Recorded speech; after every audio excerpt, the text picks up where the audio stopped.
Saludos. Hablemos en esta ocasión del planteamiento personalista. Continuamos con el tema pluralidad de planteamientos y modelos. ¿Verdad? Estamos en el capítulo 2 del libro Bioética del autor Lino Ciccone. ¿Qué proponen los personalistas en bioética? Lo siguiente, ¿verdad? Leo, cito a Ciccone. Los criterios morales hay que buscarlos en la naturaleza personal del hombre.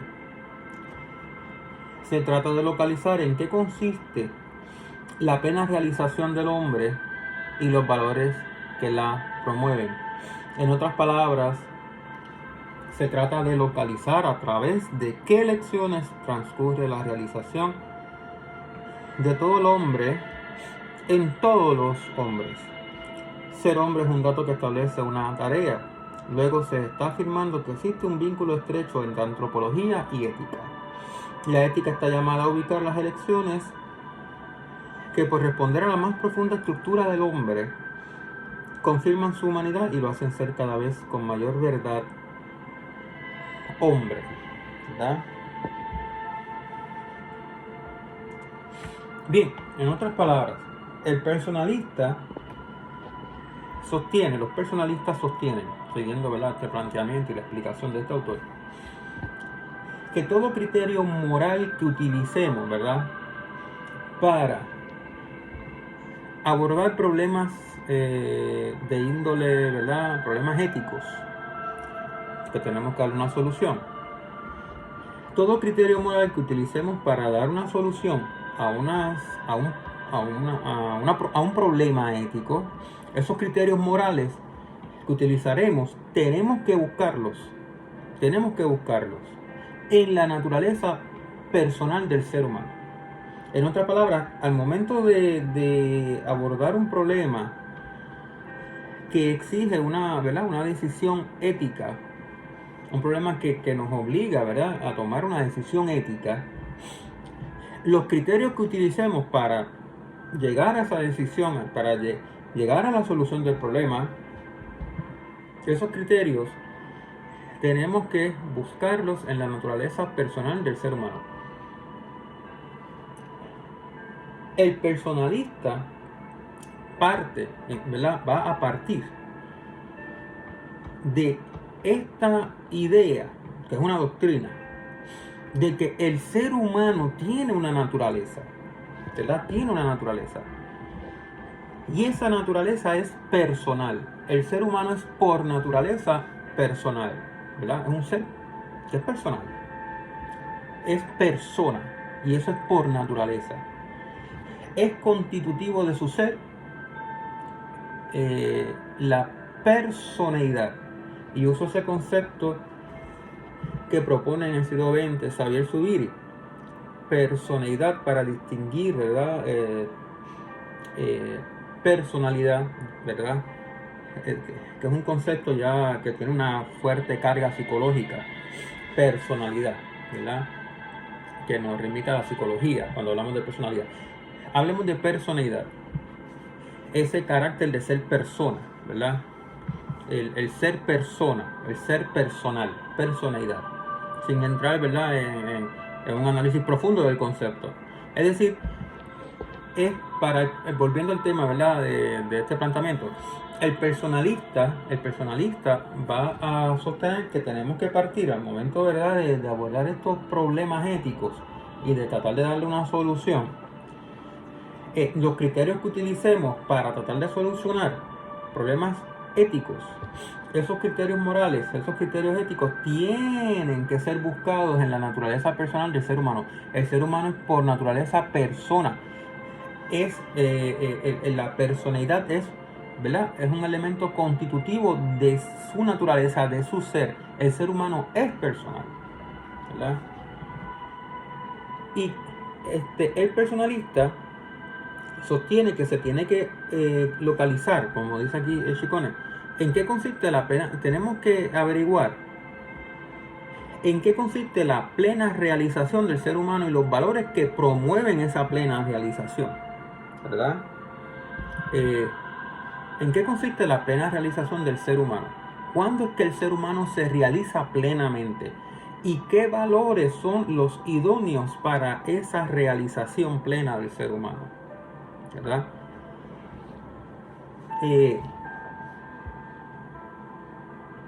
Así que el personalista sostiene que hay una naturaleza, ¿verdad? Personal en el ser humano, que el ser humano es por naturaleza persona, es constitutivo de su ser, la personalidad, ser persona, eso es constitutivo de su ser, ¿es verdad? Y se trata entonces de localizar, como dice, qué lecciones, ¿verdad? ¿Qué lecciones transcurre, ¿verdad? ¿De qué elecciones transcurre la realización de todo el hombre en todos los hombres? Es como aquí estamos pensando como esencialistas. El hombre en todos los hombres, esa esencia de hombre se realiza en todos los hombres. Pues qué elecciones éticas, obviamente, de carácter ético, qué elecciones y moral, qué elecciones son las idóneas para que se realice esa esencia de hombre en todos los hombres. Es una postura esencialista, ¿verdad?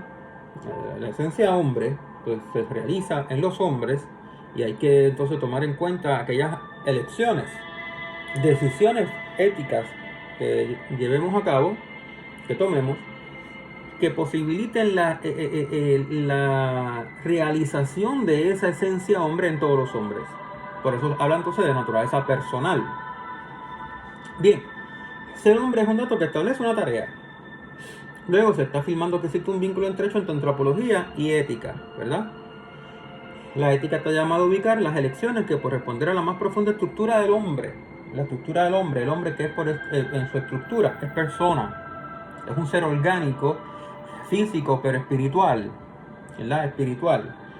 Y es decir, el hombre es un ser psicofísico, el hombre es un ser orgánico, material, ese es el aspecto material, orgánico, ¿verdad? Un ser vivo, de materia viva, su cuerpo, pero también ¿verdad? Hay una parte que no podemos obviar desde esta perspectiva, la parte espiritual del hombre, del ser humano. El ser humano es un ser espiritual, ¿verdad? Y ahí está la estructura, ¿verdad? La estructura. El ser humano como un ser psicofísico, ¿verdad? Confirman su humanidad y lo hacen ser cada vez con mayor verdad hombre. La ética está llamada a reconocer esas elecciones que posibilitan que el ser humano sea cada vez más humano, porque actúa, ¿verdad? Actuará de acuerdo con su naturaleza personal, no yendo en contra de su naturaleza personal, ¿verdad? Acciones que tendrá que llevar a cabo que confirmen su humanidad. Un ser personal. Bueno, en este planteamiento dice que coinciden sustancialmente quienes no tienen una concepción antropológica reductiva. ¿A qué se refiere Ciccone? Bueno, que en este planteamiento, en el personalista, coinciden todos aquellos teóricos bioeticistas que no quieren aceptar, que no admiten, ¿verdad? Esa concepción antropológica, ese concepto de ser humano que es reduccionista, que reduce al ser humano a la materia y a la inmanencia, ¿verdad? Que ese concepto de ser humano que no incluye el elemento espiritual del ser humano, como un ser que se trasciende a sí mismo, ¿verdad? No quieren reconocer la trascendencia del ser humano, la espiritualidad, algo más allá de la materia que lo constituye, ¿verdad?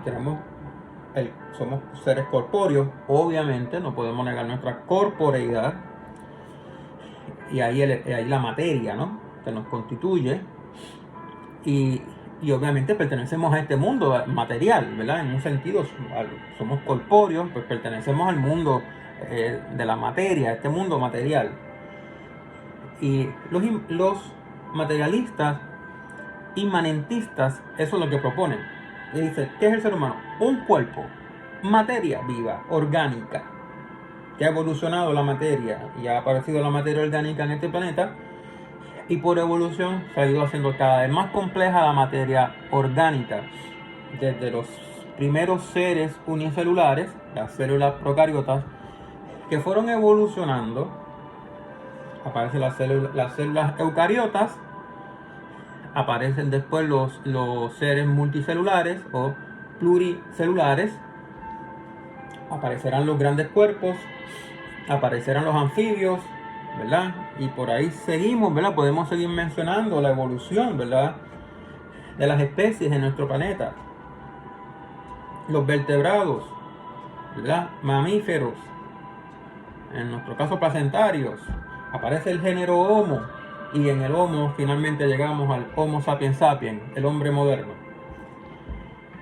¿Pero qué somos? Materia orgánica, un cuerpo, ¿verdad?, con un sistema nervioso complejísimo, pero que no deja de ser materia orgánica. Y todas las funciones que se están dando por las redes de neuronas, ¿verdad?, las relaciones que se están dando aquí en este órgano, el encéfalo, específicamente el cerebro y en la corteza cerebral. Al fin y al cabo, somos materia orgánica, ¿verdad? Un organismo, complejísimo por organismo, material, inmanentista, ¿verdad? Así que si somos inmanentistas, pues creemos que pertenecemos al mundo material y que no hay nada más allá de este mundo material. Que podemos obtener que hayan leyes físicas, mecánicas que estén operando sobre los cuerpos en este universo material, pero no hay nada más. Esta es la realidad y solo esta es la realidad. Pues hay teóricos en bioética y filósofos y filósofas que no aceptan esa concepción antropológica, la consideran muy reduccionista, muy reductiva, ¿verdad? Muy reduccionista. ¿Por qué? Porque consideran que el ser humano es un ser de otra naturaleza. Creen en la realidad corpóreo-espiritual del ser humano, que el ser humano es un ser corpóreo, pero también espiritual. Y que el ser humano se ha trascendido a sí mismo en la evolución. Ha habido, ¿verdad?, una autotrascendencia. Pienso en un concepto, por ejemplo, de autotrascendencia de Karl Rahner, un teólogo jesuita del siglo XX. Y el ser humano está abierto a la trascendencia, a lo trascendente. El ser humano se cuestiona por lo trascendente, se lo ha cuestionado, y por eso existe el mito, la religión, la filosofías que han aceptado lo trascendente, que debe existir lo trascendente, y lo han defendido con argumentos. Hay teóricos, ¿verdad?, que van a seguir este planteamiento personalista, ¿verdad?, que creen en la trascendencia del ser humano, el ser humano como un ser corpóreo espiritual. Bien, creo que con esto es suficiente, ¿verdad? Podríamos seguir abordando el tema, profundizando mucho más en el tema, pero es básicamente, ¿verdad?, la propuesta personalista. Obviamente, si usted es personalista, tiene que concluir que hay una verdad sobre el ser humano, y es una verdad absoluta, no es una verdad relativa. O sea, lo que está reconociendo es que el ser humano tiene una naturaleza personal, que el ser persona constituye al ser humano, lo hace humano, lo hace ser lo que es. Y por lo tanto se pueden hablar de verdades morales o de verdad moral, si usted es personalista, ¿verdad? En lo que muchos teóricos no estarían de acuerdo, ¿verdad? Y entonces habría discusión. Bueno, hasta aquí este tema, seguiremos en otro video.